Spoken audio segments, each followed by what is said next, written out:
Hey folks, welcome to today's video, a journey into the awesome world of microcontrollers.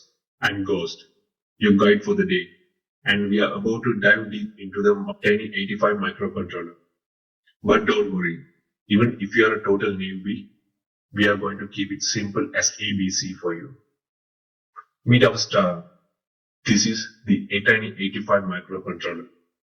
It may sound fancy, but think of it as a tiny superhero in the world of electronics. Actually, the Atiny means ATtiny85. The AT means for Atmel, the company behind it, and the tiny because it's small but packs a punch. Despite its small in size, the Atiny85 is like a mini computer that can fit in your hand. It might be tiny, but it's mighty. Now here where it gets cool. The Atiny85 has the trick called direct USB connectivity using the Digistump Bootloader.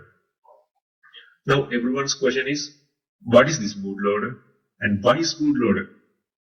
Alright, let's talk about bootloaders. Imagine you have a brand new microcontroller like our buddy the Atiny85 now. This tiny chip is powerful, but it needs instruction on what to do, right? That's where the bootloader comes in. The bootloader is like a tiny software program that helps the microcontroller to understand its purpose. It is the welcome mat to the microcontroller's world. It's like gives the initial set of instructions which is required for the microcontroller to get started. So without these instructions, the microcontroller will never know who am I and what am I capable of and how can I do the things.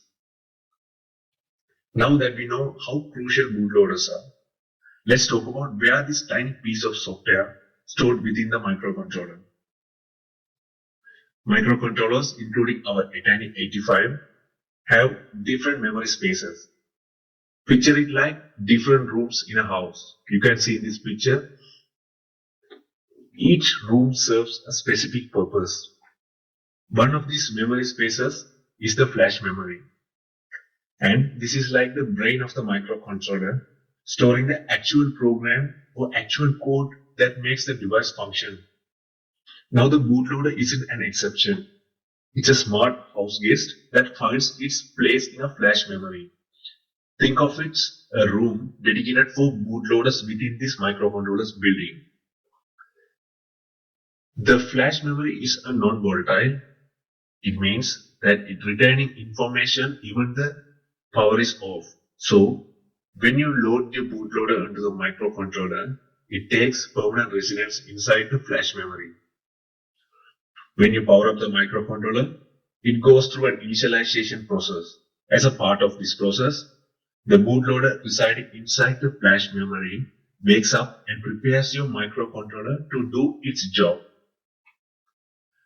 The cool thing is that because the bootloader lives in the flash memory, you can update if you need it.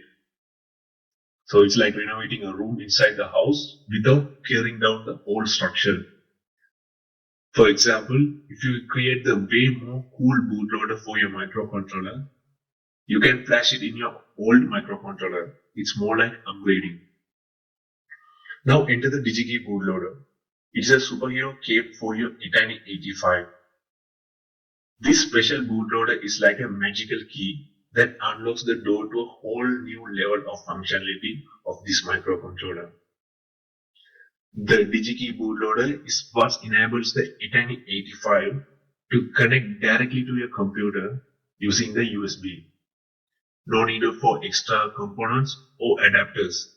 It's like giving you a microcontroller the ability to speak the same language as your computer. You know when you plug a USB device in your computer and it magically works, right? It's called plug and play. Well, that's the Digistump Bootloader in action here.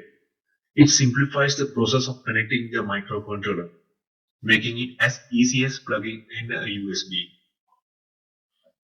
Without the Digistump Bootloader, connecting the Atiny85 to your computer might involve more complex setups. Without the Digistump Bootloader, you need to connect the ICSP pins and then you have to program it. But this bootloader, it's like a direct line of communication, making the life simpler for both of you and the microcontroller. Traditionally, to load the code into a microcontroller, you might need a separate device called the programmer. As I said before, an heavier programmer which use ICSP connections. But with the DigiKey bootloader, that extra step is eliminated. You can update the code on the Atiny85 by just connecting it to your computer. The coolest part, the DigiKey bootloader not only allows the communication, but also transforms your Atiny85 into a USB device itself. It's like giving the microcontroller a dual personality, one as a powerful brain and other as a handy USB tool. So when you hear about the Atiny85 being a USB connectable, it's all thanks to the DigiKey bootloader, right? This opens up a world of possibilities for projects where direct USB communication is essential. So here it comes. In another case, it is opening another gate for hackers too. This device is too small and very simple to use.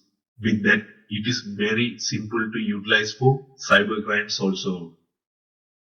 Imagine this. Your Atiny85 can send commands to your computer like a tiny keyboard. Want to open a program with a click? Done. It's like having a digital assistant right at your fingertips. And this digital assistant becomes very handy to the hackers. And you know, your entire computer can be accessed with only your keyboard, right? So, like copy, paste, save, move, create programs, delete your system files, so and so. There are many. If your keyboard can do this, so the Atiny85. Imagine if a hacker had the access to your computer physically. He can create an administrator level program that creates access to your operating system's kernel. And it keeps running all the time where you don't know. Maybe it copies your file and sends it to the hacker. Maybe it can delete your files. Or maybe it creates a backdoor connections to your hacker. That's it, folks.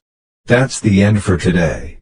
Stay tuned. I will teach you how to install the drivers for Atiny85 microcontroller in Windows, and how to do some awesome hacking by using this device.